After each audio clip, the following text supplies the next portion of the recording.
போயிட்டு BDX நான் type பண்ணுறேன். எனக்கு அங்கே காயின் எவ்வளோ இருக்குது அப்படின்றதையும் காமிக்கும். ஃபஸ்ட்டு BDX வந்து செலக்ட் பண்ணிக்கோங்க. இங்கே வந்து நான் என்ன பண்ண போகிறேன்னா சேல் பண்ண போகிறேன். சேல் அப்படின்றத நான் கிளிக் பண்ணுறேன். எனக்கு ஆல்ரெடி 169 பில்டர்ஸ் காயின் என்கிட்ட இருக்குது. ஸோ அதை வந்து நான் 100% கொடுக்குறேன்.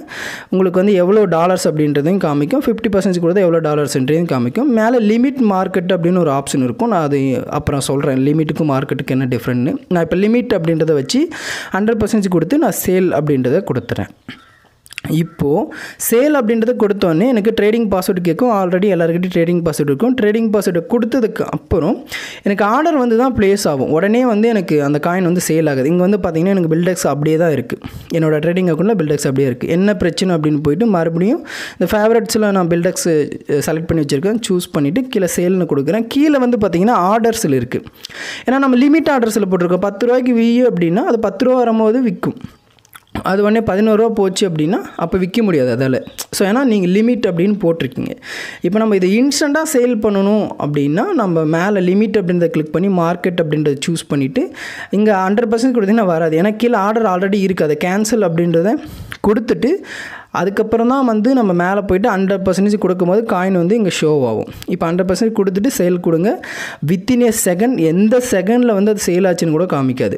மார்க்கெட்டில் என்ன ப்ரைஸ் இருக்கோ கண்ணை மூடிட்டு வாங்கி கொடுத்துரும். இப்போ இங்கே வந்து பார்த்திங்கன்னா நம்மளுக்கு ட்ரேடிங் அக்கௌண்ட்டில் போய் பார்த்தோம் அப்படின்னா அந்த பில்டெக்ஸ் இருக்காது.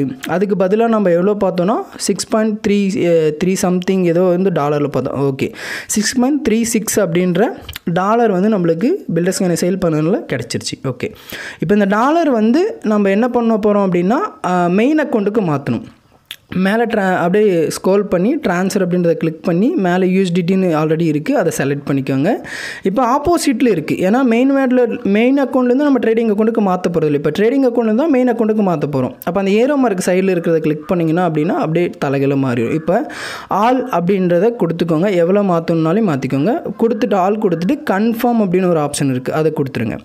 இதை கொடுத்தோடனே நம்மளோட மெயின் அக்கௌண்ட்டுக்கு வந்து பார்த்திங்கன்னா அந்த USDT வந்து மாறிடும். மெயின் அக்கௌண்ட்டில் இருந்தால் தான் P2Pயில் சேல் பண்ண முடியும். ஸோ அதனால் மெயின் அக்கௌண்ட்டில் மாற்றி வச்சுக்கோங்க. ட்ரேடிங் அக்கௌண்ட்டில் USDT வச்சு P2Pயில் போய் சேல் பண்ண முடியாது. ஸோ இப்போ மாற்றிட்டு அப்புறம் இங்கே வந்து பார்த்திங்கன்னா ஹோம் பேஜில் P2Pன்னு ஒரு ஆப்ஷன் இருக்குது. அதை கிளிக் பண்ணிக்கோங்க. நம்ம டிஃபால்ட்டாக வந்து பையில் இருக்கும். நம்ம சேல் அப்படின்றத வந்து பக்கத்தில் இருக்குது இல்லைங்களா, அதை நம்ம செலக்ட் பண்ணிப்போம். ஏன்னா நம்ம சேல் தான் பண்ண போகிறோம். ஓகே இங்கே முக்கியமாக ஒரு 3-4 விஷயம் பார்க்குற மாதிரி இருக்கும். அதில் ஃபஸ்ட்டு விஷயம் அவங்களோட லிமிட் எவ்வளோ இருக்குன்னு பாருங்கள். ரெண்டாவது விஷயம் வந்து பார்த்திங்கன்னா அவங்க என்னென்ன பேமெண்ட் மெத்தட் வச்சுருக்காங்க பாருங்கள். மூணாவது விஷயம் லாஸ்ட்டு 30 டேஸில் மினிமம் ஒரு 1000 ட்ரேட் பண்ணியிருக்காங்களா, 1000 ஆர்டர்ஸ்னு பாருங்கள். 95% மேலே ட்ரஸ்ட் ஃபேக்டாக இருக்கான்னு பாருங்கள். இதெல்லாம் பார்க்கும்போது எனக்கு இந்த KuCoin அஃபிஷியல் அப்படின்னு ஒரு அக்கௌண்ட் இருக்குது இல்லைங்களா, மினிமம் 200 இருந்தால் கூட அவங்ககிட்ட நம்ம காயினை வந்து நம்ம சேல் பண்ணிக்கலாம். 200 தான் என்கிட்ட காயின் வந்து USDT இருக்குது அப்படின்னா நம்ம சேல் பண்ணோம் அப்படின்னா அவங்ககிட்ட போய் சேல் பண்ணிக்கலாம். ஓகே நான் அந்த அக்கௌண்ட்டை சூஸ் பண்ணதுக்கப்புறம் எவ்வளோ நீங்கள் சேல் பண்ண போகிறீங்க அப்படின்னு கேட்குது. நான் என்ன பண்ணுறேன் அப்படின்னா டைப் பண்ணாவும் நம்ம டைப் பண்ணிக்கலாம். இவ்வளோ தான் எனக்கு 300 சேல் பண்ணால் 300 சேல் பண்ணிக்கலாம்.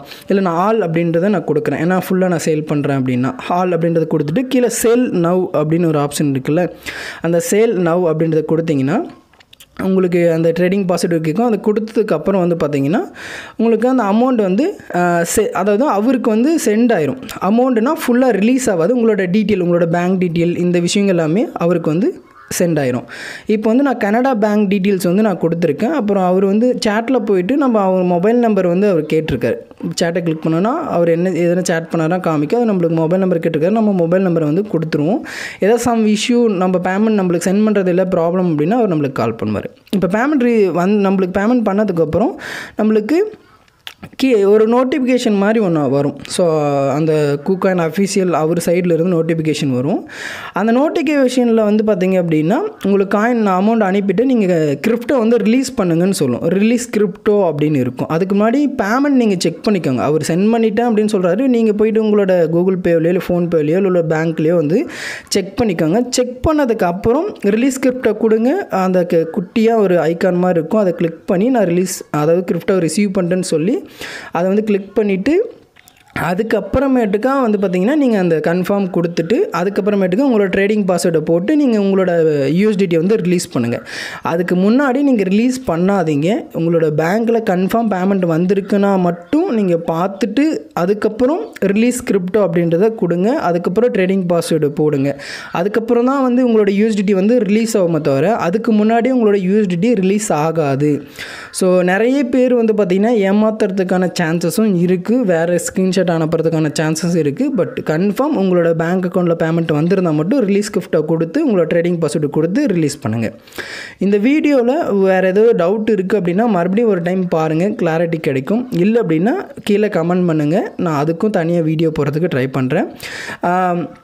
இன்னொரு விஷயம், KuCoin எக்ஸ்சேஞ்சில் வந்து KYC எப்படி கம்ப்ளீட் பண்ணுறதுன்னு தெரியல அப்படின்னா அதுக்கு நம்ம ஆல்ரெடி ஒரு வீடியோ நம்ம சேனலில் போட்டிருக்கோம். அந்த வீடியோ லிங்க் மேலே கார்ட்லேயும் இந்த வீடியோக்குள்ளேயும் தானே, நீங்கள் அதையும் செக் பண்ணி பாருங்கள். தேங்க்யூ ஃபார் வாட்சிங்.